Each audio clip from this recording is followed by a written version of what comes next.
Salut!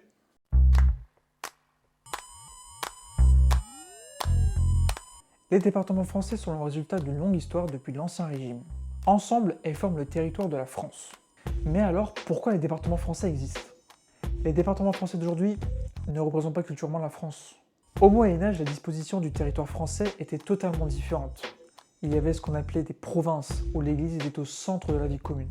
Mais le problème, c'était que la limite entre les provinces était assez floue. Il n'y avait pas encore de carte ou de repères pouvant délimiter les provinces.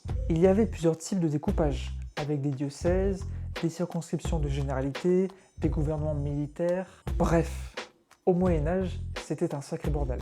Personne ne savait dans quelle province il se trouvait vraiment, et le pouvoir central perdait totalement le contrôle. Et c'est là que tout change à la Révolution. Le but a été d'effacer les traces de l'Ancien Régime en répartissant les départements du territoire de manière égale et en leur donnant des noms faisant référence à des lieux culturels comme des noms de rivières ou de montagnes. Alors, comment faire? Les nouveaux gouvernements vont alors redéfinir les provinces. Pour ce faire, on prend la carte de la France et on pose une grille dessus avec des petits carrés et on coupe en environ 80. Plus de 80 nouveaux départements français nommés et numérotés par ordre alphabétique. Mais il y a un problème. Cela ne représente pas vraiment la culture locale. En effet, la réalité de ce découpage permettait au nouveau régime d'instaurer un meilleur contrôle et un renforcement des provinces qui étaient devenues trop indépendantes et trop puissantes. C'est donc la grande période de la départementalisation. Oui, ce nom existe. Mais cela n'est pas sans conséquence. Les populations locales ne sont plus rattachées à une identité régionale et sont donc en quelque sorte divisées.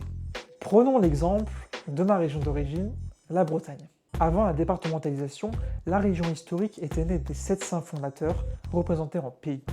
Mais le nouveau gouvernement a constitué 5 départements, avec par exemple le pays de Saint-Malo qui disparaît au profit de l'Ille-et-Vilaine, avec en son chef-lieu Rennes. Cela résulte donc cette fracture avec l'Ancien Régime. Au fil de temps, sous le Second Empire, Napoléon III va annexer des territoires pour porter le nombre à 182 départements. Mais après sa chute, ces nouveaux départements vont donc être rendus au pays d'origine, mais vont garder les frontières actuelles.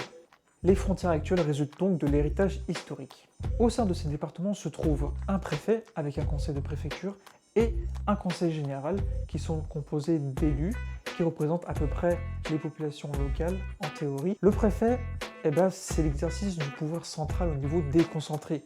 Donc vraisemblablement, les départements étaient un peu sous la tutelle du préfet et donc du gouvernement. Le but... Non, je rigole bien sûr, hein, c'est pas ça. Enfin, si, le but c'est quand même pour que le gouvernement et le pouvoir central puissent mieux récolter les impôts au niveau locaux avec le contrôle des budgets par les préfets. Vous sentez la douille? Évidemment, ça n'a pas plu aux élus locaux qui voulaient plus d'indépendance. Des révoltes subsistent, mais il est encore très tôt. La Troisième République va enfin aboutir à ce que l'on connaît aujourd'hui avec les lois de 1871 qui va décentraliser le pouvoir.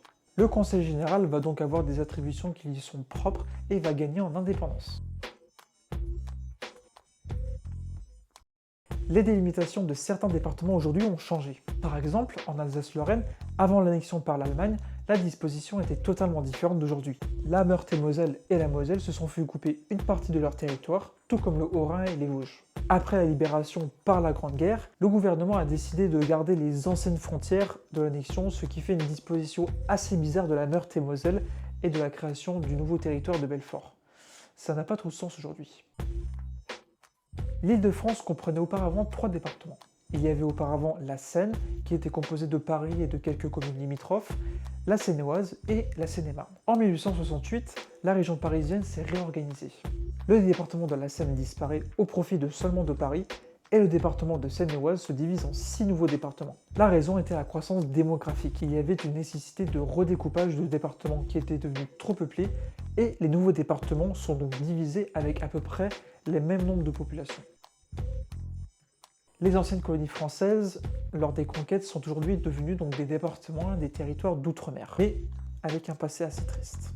Par exemple, en Martinique, c'était le territoire d'accueil des prisonniers et régnait l'esclavagisme, avec une forte économie de sucre et de tabac. Aujourd'hui, la Martinique, comme tous les autres départements, sont donc des départements à part entière.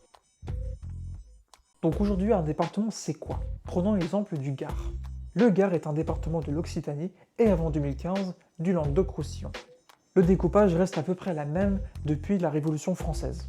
C'est un cas d'école car son nom vient de la rivière du Gard, mais qui est localement appelé le Gardon. Un département français a donc l'attribution d'un nom assez neutre et faisant référence à la géographie locale.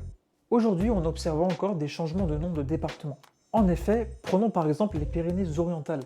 C'est un département qui se situe au sud-ouest de la France et une concertation est faite aujourd'hui pour faire changer le nom et ainsi avoir une meilleure attraction touristique. Tandis que d'autres ont fait le changement de nom car c'était assez péjoratif, comme la Loire inférieure, qui donne aujourd'hui la Loire-Atlantique. Ce nouvel épisode est à présent terminé, dites-moi ce que vous en pensez dans les commentaires. Cette vidéo, c'était l'introduction d'une longue série où je vais parler des différents départements français avec des anecdotes et de la géographie des départements. Donc si mon concept vous plaît, eh bien n'hésitez pas à vous abonner et à activer la cloche. Et puis moi, je vous dis à très bientôt. Salut!